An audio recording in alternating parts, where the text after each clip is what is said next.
Sir thank you so very much first of all کہ آپ نے مجھے انوائٹ کیا اس پروگرام کے اوپر. Thank you. اینڈ میں نے اسلام سے اپنے آپ کو کیوں الگ کیا؟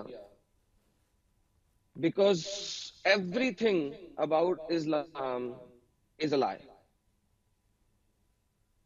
جی سر، پاکستان میں سنی فیملی سے تعلق رکھتا تھا میں، اور پاکستان سے جب باہر نکلا تو کچھ چیزیں، ایک جسے کہتے ہیں نا کنویں کے مینڈک کو باہر دنیا پتہ لگی کہ دنیا بہت وسیع ہے. تو ایونچولی دیکھنے پہ نظر آیا کہ قرآن اور حدیث کو کسی بھی اینگل سے آپ پکڑ لیں تو نہ تو وہ مورالٹیز کے اوپر پورا اترے گا، اور ایٹ دا سیم ٹائم اس میں آپ کو چوری کا مال ملے گا. چوری کا مال فار مطلب؟ ایگزامپل،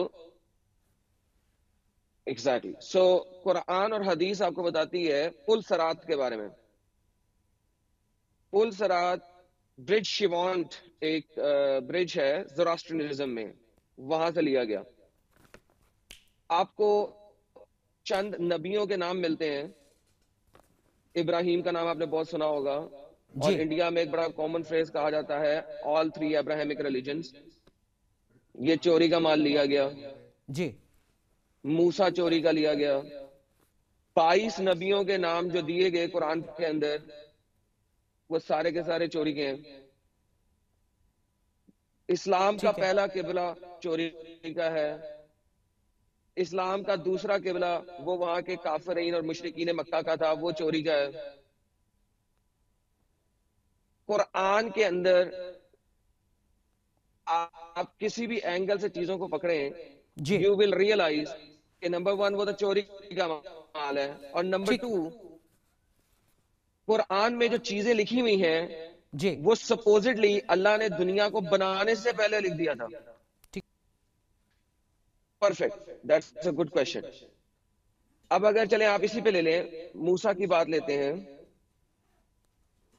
انڈیا میں حلالہ نام سے کوئی ایک چیز ہوگی جو آپ نے سنی ہوگی، جی کہ اگر ایک عورت کو طلاق دے دی جائے تو اس کا خاوند تب تک اس سے شادی نہیں کر سکتا جب تک وہ کسی اور کے ساتھ شادی کر کے سیکس نہ کرے اور طلاق نہ لے.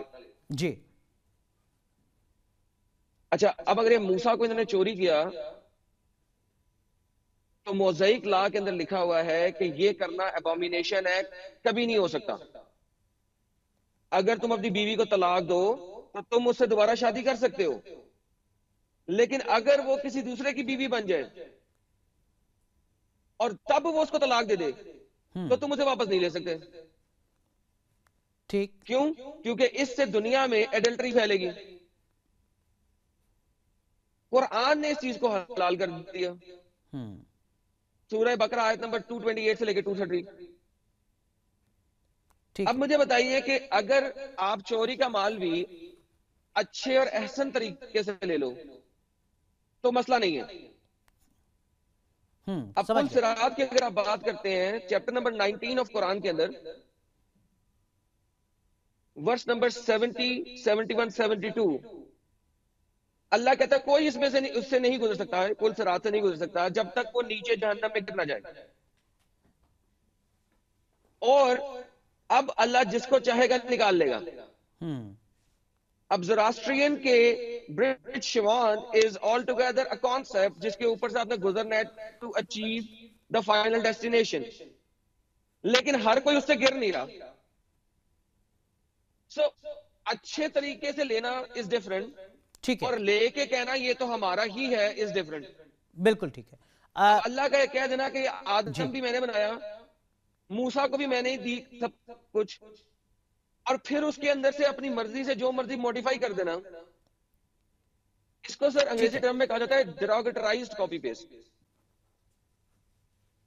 سر میرے مطابق میں نے اپنے چینل کے اوپر ایڈم سیکر اردو کے اوپر کافی سٹریمز کی ہیں اس سلسلے کے اندر. اسلام کا پرپس از ٹو اسپریڈ اسلام. جہاد کی قرآن کے اندر 73 آیات موجود ہیں. جی not just one, not just two, but 73. جی اب پرابلم یہ آتی ہے کہ ان 73 آیات میں ہمارے پیارے مومنین اور مومنات، مسلمین اور مسلمات جلیبی بنانے کی کوشش کرتے ہیں کہ یہ ایمان سے جہاد ہے، دل سے جہاد ہے. ناؤ اس کے اوپر پہلے بھی ہم بات کر چکے ہیں. یس، اگر آپ طاقت میں کم ہیں تو آپ نے دل سے جہاد کرنا، ایمان سے جہاد کرنا. اگر تھوڑا طاقت میں زیادہ ہو جائیں گے تو آپ نے زبان سے جہاد کرنا. سنن نسائی کی حدیث ہے، اگر تم ایک منکر کو دیکھو تو اس کو اپنے ہاتھ سے روکو. اگر تم ہاتھ سے نہیں روک سکتے تو زبان سے روکو. اور اگر زبان سے بھی نہیں روک سکتے تو دل سے برا جانو. اور یہ ایمان کا سب سے گندا ترین لیول ہے. Okay. So now let's look at it in proper essence. جی. قرآن کہتا ہے do not go for peace when you are the uppermost. حدیث کہتی ہے کہ تلوار سے جہاد سب سے افضل جہاد ہے اور دل سے جہاد سب سے برا جہاد ہے. اور قرآن کے اندر 72 آیات موجود ہیں جہاد کے بارے میں. ان 72 آیات کے اندر جی 70 آیات میں اسکالرز آف اسلام نے حرب والی آیات کا ریفرنس دیا. حرب کہتے ہیں لڑائی کو، جنگ کو، لڑائی کو. جی. سو جہاد کی آیات according to early scholars of Islam, Qurtubi, Ibn Kathir, جلالین، ابن عباس اور طبری، ان سب کے مطابق جہاد اور حرب اور قتال انٹرچینجبل ہیں. These are synonyms. سمجھ گیا. The only difference is کہ قرآن کے چیپٹر نمبر 25 کی آیت نمبر 52 کے اندر اور چیپٹر نمبر 16 کی آیت نمبر 110 کے اندر، ان دو آیات میں اسکالرز ڈفر ان اوپینین کرتے ہیں. ٹھیک ہے. کہ چونکہ یہ آیات بیفور ہجرت آئی تھیں لہذا یہ تلوار سے لڑائی کے لیے نہیں ہے. سو آل ان آل اسلام جو ہے، اسلام پھیلانے کے لیے دوسروں کو اگر زنجیریں ڈال کے گھسیٹ کے بھی لے کے آیا جائے اسلام میں تو حلال ہے. یہ بھی بخاری کی حدیث ہے. ٹھیک ہے. بے شک، یعنی ابھی میں نے آپ کو جو حدیث دی سنن نسائی کی، وہ کہتی ہے کہ اگر تم منکر کو دیکھو تو اسے روکو. اس کا مطلب ہے آپ اگر کوئی بندہ کفر کر رہا ہے، شرک کر رہا ہے تو آپ نے اسے ہاتھ سے روکنا ہے. مطلب میں اگر مندر جا رہا ہوں، شراب لینے جا رہا ہے، ایڈم اگر میں مندر جا رہا ہوں تو میرے خلاف اسلام میں کیا کہا گیا ہے؟ سر الحمدللہ سر آپ بے شک شرک کر رہے ہیں اور آپ جہنم میں سڑیں گے. اور شرک اور کفر سے روکنے کے لیے ایک اچھے مسلمان نے آپ کو ہر راہ سے روکنے کی کوشش کرنی. اب یہاں پہ تھوڑا سا ایڈیشنل چیز آ جاتی ہے کہ اسلامک شریعہ نافذ ہے جی. اور آپ اگر ذمہ ہو تو پھر آپ کو اجازت ہے کہ آپ اپنے مندر میں جا کے مندر کے اندر کم آواز میں، کہ آواز آپ کی مندر سے باہر نہ آئے، اس آواز میں اپنی مندر میں عبادت کر سکتے ہیں. ٹھیک. اگر آپ ذمہ اور جزیہ دے رہے ہیں، سمجھ گیا. اگر ایک طریقے سے ٹیکس دے رہے ہیں تو اس کا مطلب ہے سوری ایک طریقے سے ٹیکس دے رہے ہیں. ذمہ جزیہ دیتا ہے. Tax is not. جزیہ کو تھوڑا ایکسپلین کریے پھر. اوکے.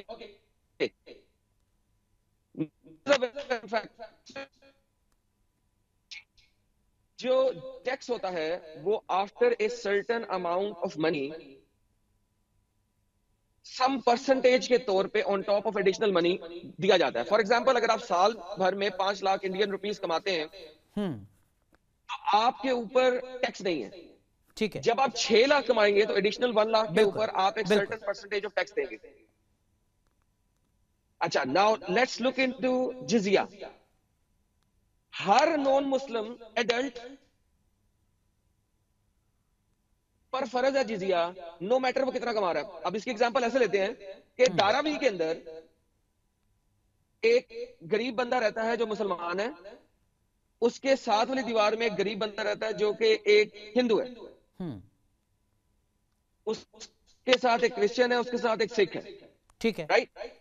اب مسلمان جو ہے وہ جو مسلمان بندہ دھاراوی میں رہنے والا وہ جی اس کو زکوٰۃ دے گا، اینول زکوٰۃ، ہاں کیونکہ وہ غریب ہے اور ایک سرٹن بریکٹ سے نیچے ہے. لیکن اس کے ساتھ والا ہندو، سکھ، کرسچن، جین وہ بھی اسی تنخواہ میں ہے، اسی علاقے میں ہے، لیکن وہ جزیہ دیں گے. نہ صرف وہ اڈلٹ باپ اپنا جزیہ دے گا بلکہ اپنے ہر بیٹے جو کہ 11 سال سے بڑا ہے اس کے لیے بھی جزیہ دے گا. یعنی کہ جو بندہ دن میں 2 روٹی کھا رہا ہے وہ بھی جزیہ دے گا، اپنا بھی اور اپنے بیٹوں کا بھی. سمجھ گیا، بالکل. لیکن اسی دھاراوی میں ساتھ لے کر کا مسلمان زکوٰۃ لے گا. ٹھیک ہے. Sir, once again, یہی کافر is all of them, Hindu, Christian, Sikh, Isai, Jain, atheist, سارے they are all kafir. Anybody who is a munkar Allah and munkar Muhammad is a kafir. Full stop. تو اسی کے بارے میں بتا رہے تھے کہ وہ کافر اگر جزیہ دے رہا ہے تو وہ اپنے اس جگہ پہ جا کے مندر میں جا کے اندر رہ کے اونچی آواز میں نہیں، گلی بازار میں نہیں، اندر رہ کے جو کرنا چاہے کر سکتا ہے، باہر نہیں کر سکتا، مین روڈ پہ نہیں کر سکتا، اپنے گھر کے اندر کرے اور وہاں کرے اور جزیہ دیتا رہے. ہاں جب جزیہ نہیں دے گا اس کو ہنٹر پڑیں گے، 100 کورے پڑیں گے. Now let's come to the point where اب آپ جزیہ نہیں دے رہے، آپ کسی ایسی کنٹری میں ہو تو بھائی فرسٹ 600 years of اسلام جس کو گولڈن پیریڈ آف اسلام کہتے ہیں، اس میں ہوا کیا تھا؟ اس میں مسلمان ان دار الحرب میں گئے تھے، ان کافروں کے دیشوں میں گئے تھے، ان پہ اٹیک کیا تھا، ان کو 3 آپشنز دی تھی: اسلام قبول کر لو، یا ہمیں قبول کر لو اپنا ماسٹر اور ہمیں جزیہ دو فہم ظاہرون ذلیل ہو کر، یا آجو لڑائی کرو، یا تم ہے نہیں یا ہم ہے نہیں. So this is the reality. اچھا اب آج کل کیا ہوتا ہے؟ آج کل یہ ہوتا ہے کہ اسلام کی تلوار جو ہے نا ٹوٹ چکی ہوئی ہے. تو اب آ چکے ہیں یہ لوگ مکی دور میں. اب مکی دور میں محمد صاحب نے کیا کیا تھا؟ اگر آپ محمد صاحب کی مکی دور اور مدنی دور کی زندگی دیکھیں تو اٹ از کلیئرلی اسٹیٹنگ کہ وہاں پہ محمد صاحب کافی حد تک پیسفل تھے، اور پھر انہوں نے ویٹ کیا طاقت کا، اور جب طاقت موصول ہو گئی تو پھر انہوں نے لڑائیاں شروع کی. آپ دیکھیں کہ مکی دور 13 سال اس 13 سال میں میکسیمم جو نمبر ملتا ہے وہ ہمیں 96 مسلمان ہونے کا ملتا ہے. That's it. یہ پیار سے مسلمان کرنا تھا. اب آجیں آپ مدنی دور میں ہجرت کر لی. جی ہجرت کے بعد ہمارے پیارے نبی جو ہیں صرف 9 سال زندہ رہے ہیں. 49 بیٹلز کی. آپ 9 سال کو ڈیوائیڈ کریں 49 کے اوپر پتہ لگے کتنے بیٹلز ہیں. ہر 2 مہینے میں 1.25 بیٹل. ہاں. اور جب 8 سال کے بعد دوبارہ فتح مکہ کے لیے آئے تو 10,000 صحابی لے کے آ گئے. کیسے؟ مال غنیمت. آپ کے قرآن میں آیت ہے چیپٹر نمبر 8 جس کا نام ہے مال غنیمت، یعنی کہ لوٹ کا مال. اس کو بانٹنا کیسے ہے؟ لوٹ کے مال میں کیا کیا شامل ہے؟ کافروں کی عورتیں، مال، لینڈ، تینوں چیزیں. زر زن زمین. پنجاب میں ایک کہاوت بولی جاتی ہے، ایک مرد کے لیے سب سے بڑی آزمائش زر زن اور زمین ہے. یہ 3 چیزیں دیں ہمارے پیارے نبی نے. سر مسکرا اس لے رہا ہوں کہ آپ نے سوال ہی ایسا کر دیا. سر کوئی ایک پروویژن تو پتہ لگے نا. آج تک جب ہم کہتے ہیں کہ مہیلا کو کوئی پروویژن دی کہ نہیں دی تو ہمارے پاس سب سے امپورٹنٹ کیا چیزیں آتی ہیں؟ انہیریٹنس. کسی اور مذہب میں دکھا دو انہیریٹنس. ہاں اسلام نے انہیریٹنس دی.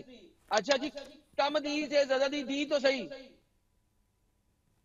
لائک آپ کا معیار کیا آ رہا ہے کہ جی کم دی یا زیادہ دی تو صحیح. اس کے علاوہ کیا ہے؟ سمجھ گیا. What is there؟ ایک قرآن سب سے امپورٹنٹ چیز آپ سمجھیں، قرآن چیپٹر نمبر 4 آیت نمبر 34.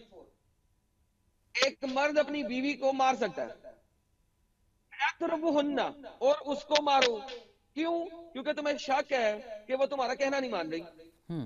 اسی آیت کی تفسیر کے اندر درہ منصور وہ لکھتے ہیں، ایک روایت پریزنٹ کرتے ہیں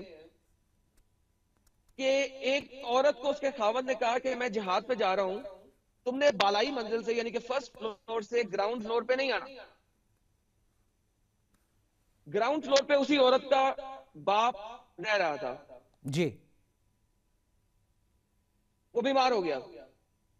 اس عورت نے اپنی سہیلی کے تھرو پیارے نبی کے اوپر پیغام بھجوایا، پیارے نبی میرا باپ بیمار ہے، میرے خاوند نے کہا تھا کیا میں اپنے باپ کی تیمارداری کرنے گراؤنڈ فلور پہ چلی جاؤں، میں گھر سے باہر نہیں نکل رہی، صرف گراؤنڈ فلور پہ اپنے باپ کے پاس جا رہی ہے، چلی جاؤں.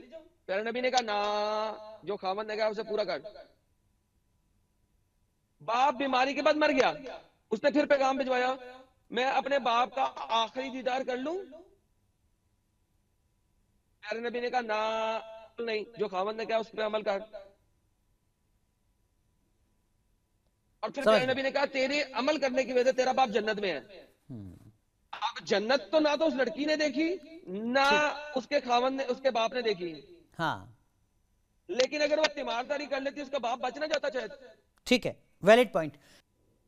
قرآن ایبسولوٹلی دیش تو ہوتا ہی نہیں اسلام میں. اسلام میں دیش کس نے کہا؟ اسلام کے اندر پوری دنیا ہی اللہ کا دیش ہے. دارالاسلام دارالحرب، دو دیش ہے پوری دنیا میں، دو نہیں مطلب جیسے ہندوستان میں، بھارت میں، انڈیا میں جو مسلمان رہتے ہیں ان کے لیے اسلام کی نظر سے پہلے کیا ہے؟ انڈیا کا کانسٹیٹیوشن یا قرآن؟ قرآن. انڈیا پہ تو ایونچولی غزوہ ہند ہونا ہے بھائی. انڈیا نے ایونچولی اسلام میں داخل ہونا ہے، ورنہ قیامت نہیں آنی. یہ تو محمد کے حدیثوں میں لکھا ہوا ہے.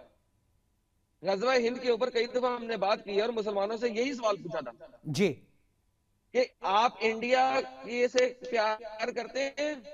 ہاں کرتے ہیں. تو غزوہ ہند کرنے والے کو کیا کہیں گے؟ تو پھر وہ کہتے ہیں نہیں جی وہ اسلام اور یہ اور وہ، اور بڑی بڑی جلیبیاں آتی ہیں. But at the end of the day بھائی جان، انڈیا از اے کنٹری جو کہ ایک کافر کنٹری ہے.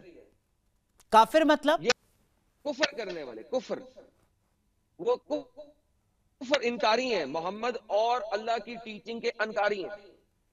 ان کو ریجیکٹ کیا ہوا، اس ٹیچنگ کو ایکسپٹ نہیں کیا ہوا، مسلمان نہیں، کفر کر رہے ہیں. مطلب غدار ہیں، دشمن ہیں، یہ سمجھا جائے؟ غدار تو تب ہوگی نا جب آپ غداری کر سکیں. ایکس مسلم دشمن ہے، کہلاتا ہے. دشمن ہے، دشمن ہے، اسلام کے دشمن. اور غزوہ ہند کا مطلب کیا ہوتا ہے؟ ہند کے اوپر اٹیک کرنا. محمد صاحب نے کہا تھا قیامت تب تک نہیں آئے گی جب تک ہند پہ اٹیک نہیں کیا جائے گا اور اس کو اسلام نے داخل نہیں کیا جائے گا. ہندوستان اس وقت بھی 7th سینچری عربیہ کے اندر بھی ایک اس زمانے میں بھی ایک بہت ٹاپ کی چیز مانا جاتا تھا. ٹھیک ہے. اور محمد نے کہا تھا ہند پہ جب ہم قبضہ کریں گے اس کے بعد ان کا آخری امام اور عیسیٰ واپس آئے گا اور دنیا کے اندر اسلام کا بول بالا کرے گا. سر ونس اگین مغل امپائر نے جب یہاں پہ قبول کیا تو شرع اسلامیہ عمدۃ السالک اس کا صفحہ نمبر 1000 سے آنورڈ اس چیز کو بیان کرتا ہے کہ ہند 100% کبھی قبضے میں آئے نہیں تھا. جی کبھی بھی وہ دارالاسلام ہوا ہی نہیں تھا. اوکے. دارالاسلام ہونے کا مطلب ہے کہ اسلام کا قانون یہاں پہ نافذ ہو، جو مسلمان نہیں ہے وہ جزیہ دے، اور وہ اوپنلی کوئی بھی نان مسلم کام نہیں کر سکتا. So India was never conquered. It was conquered in parts, number one. Number two, India میں کبھی بھی فل شریعہ نافذ نہیں تھا. اسی وجہ سے there are certain people who are of the opinion کہ غزوہ ہند ہو چکا ہے، لیکن ان کو ریجیکٹ کرنے والے زیادہ ہیں. ٹھیک ہے. کیونکہ وہ امام شافعی کی اس شرح کو سامنے رکھ کے بتاتے ہیں کہ بھائی جان never it was. ٹھیک. تو آپ کریں کہ غزوہ ہند کا مطلب پورے ہندوستان پر اسلام کا راج، قرآن کا راج، شریعہ کا راج، اور جو بھی اس کو نہ مانے اس کے خلاف سزا، جس کو اسلام میں کافر کہا جاتا ہے، ایک طریقے سے دشمن اس کو مانا جاتا ہے. سر تھریٹس تو ہمیں روز ملتی ہیں ہمارے چینل پہ، اور ابھی پچھلے ہفتے دوبارہ سے تھریٹ ملتی ہے. Threats are so common and because کیونکہ محمد صاحب کی حدیث آگے نا من بدل دینہ فاقتلوہ، جو اپنا دین چھوڑ دے اس کو قتل کر دو، قتل کر دو. اب نہ ہمارے قتل کر دو، ٹھیک ہے. اور پھر دوسری حدیث آتی ہے محمد صاحب کی کہ کسی بھی مسلمان کو قتل نہیں کیا جا سکتا ایکسپٹ فار 3 things. قتل کے بدلے میں قتل کے طور پہ، قصاص کے طور پہ، کیا اس نے شادی شدہ ہو کے ایڈلٹری کی ہے اس وجہ سے، یا اگر وہ اپنا دین چھوڑ دے. تو یہ ہر شرع اسلامیہ کے اندر، سب فقہ کے اندر یونینیمسلی اگریڈ ہے کہ ایک ایکس مسلم کو مار دینا ہے. صرف یہ ہے کہ کسی نے کہا ہے 3 مہینے کا ٹائم دے دو، کسی نے کہا 3 ہفتے کا ٹائم دے دو، کسی نے کہا نہیں یار کچھ ایکسٹرا ٹائم دے دو، سمجھاؤ بجھاؤ اسے. لیکن جو ہمارے طریقے سے سامنے کھڑا ہو کے بتاتا ہے یار اسلام میں یہ برائی ہے، یہ لکھا ہوا ہے، یہ لکھا ہوا ہے، مانو اس کو، یہ جو لکھا ہوا ہے یہ برائی ہے، اس کو قتل نہ کرنے کی کسی بھی اسلامک شرع کے اندر کوئی بھی حجت نہیں ہے. مطلب آپ کہہ رہے ہیں کہ مذہب پر سوال کھڑا کرنے کا مطلب ہے اپنا سر قلم کروا دینا. کس طریقے کی چنوتیاں ہیں اور کتنا بڑا خطرہ ہے ایڈم، ہم سمجھ سکتے ہیں آپ کے اس انبھو کے ذریعے. بہت بہت شکریہ ہمارے ساتھ جڑنے کے